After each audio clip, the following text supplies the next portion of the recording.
আচ্ছা, গ্রিসে তো asylum case বন্ধ করেছে। হুম।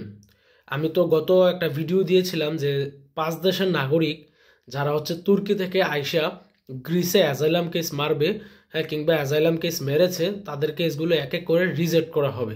এখন যারা লিবিয়া থেকে আসতেছে, হ্যাঁ, কিংবা লিবিয়া থেকে যারা আসছে, তাদের ব্যাপারগুলো কি হবে?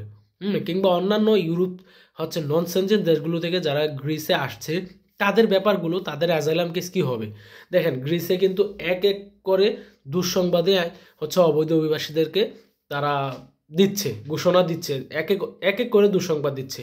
এক তো 3 বছরের যেই লিগ্যালিটি ল ছিল ওইটা বন্ধ করেছে। তারপরে হচ্ছে দ্বিতীয়ত এখন অ্যাজাইলাম কেস, এটা বন্ধ করেছে। দেখেন, অ্যাজাইলাম কেসের ব্যাপারটা হচ্ছে তারা যেই গত 10 তারিখে নিউজটা দিয়েছিল, 10 তারিখ না, সম্ভবত 9 তারিখ ওই নিউজটা দিয়েছিল, ওই নিউজটা আপনারা কোথায় থেকে পাবেন জানেন?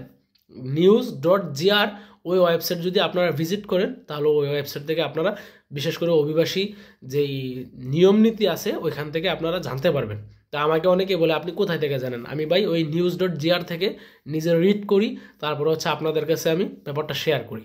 তো দেখেন, তারা প্রথমে ডেফিনেটলিভাবে হচ্ছে বলছে যে তুর্কি থেকে যারা আসবে, 5 দেশের নাগরিক গ্রিস, সরি, 5 দেশের নাগরিক বাংলাদেশ, পাকিস্তান, আফগানিস্তান, মিশর এবং সোমালিয়া, হ্যাঁ, এই 5 দেশের নাগরিক যারা গ্রিসে আসবে, আসার পরে অ্যাজাইলাম কেস মারবে, তাদেরকে রিজেক্ট করা হবে, কিংবা যারা মেরেছে তাদেরকে এক এক করে রিজেক্ট করে দেওয়া হবে।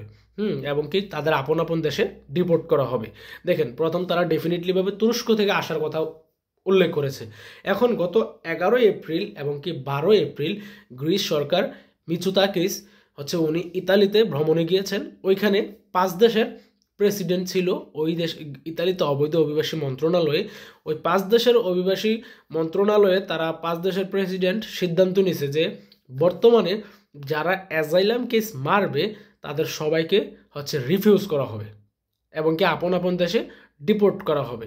দেখেন, step by step Europe, America আমাদের অবৈধ অভিবাসীদের উপর কিন্তু খুবই কড়াকড়ি আইন চালু করতেছে এবং কি খুবই তারা কড়াকড়ি পদক্ষেপ নিচ্ছে। হ্যাঁ, তো এখন কথা হচ্ছে, যারা লিবিয়া থেকে আসবেন, আপনাদের অ্যাজাইলাম কেস কি গ্রিস নিবে? প্রশ্ন থেকে যায় না এটা? কারণ কি তুর্কি থেকে আমি বলছিলাম। দেখেন, তুর্কি থেকে ব্যাপারটা ডেফিনেটলি ছিল গত 9-10 এপ্রিল। তারপরে গ্রিস সরকার যখন ইতালিতে গিয়েছে, ওইখানে যখন ব্যাপারটা আরও তারা ডিপলিভাবে আলোচনা করেছে মিটিংয়ের মাধ্যমে, তখন কিন্তু তারা অলরেডি বলে দিয়েছে যে তাদেরকে অ্যাজাইলাম কেস তাদের দেশে আর অ্যাকসেপ্ট করা হবে না, সবার কেস রিজেক্ট করা হবে এবং কি আপন আপন দেশে ডিপোর্ট করা হবে।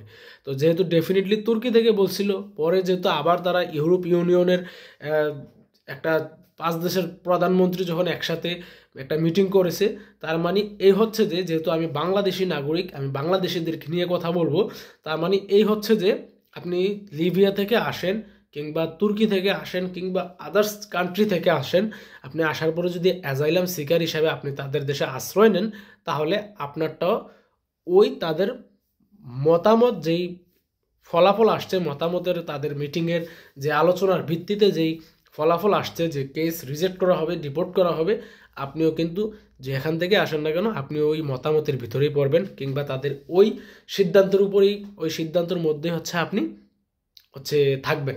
এখানে আপনি বাইর হতে পারবেন না। এখন কথা হচ্ছে, আপনারা যারা আসবেন কিংবা অ্যাসাইলাম কেস মারবেন, এই আশা বাদ দেন। বাদ দিয়ে আপনারা আপনাদের সিদ্ধান্ত কি করবেন এটা আপনারাই নেন। হ্যাঁ, যেহেতু সরকার অলরেডি ঘোষণা দিয়ে দিছে, আপনি তো স্রোতের বিপরীতে যেতে পারবেন না, আপনাকে স্রোতের গতিতেই চলতে হবে। ঠিক আছে? আপনি স্রোতের গতিতে যদি যান তাহলে আপনি টিকে থাকতে পারবেন না, আপনি হচ্ছে পুরাই ডাউন হয়ে যাবেন। তো তাদের স্রোতের বিপরীতে যাবেন না, আপনি আপনার সিদ্ধান্ত বুঝে শুনে নেবেন। সবার জন্য শুভকামনা, ভালোবাসা এবং কি দোয়া রইল। সবাই ভালো থাকবেন। আসসালামু আলাইকুম।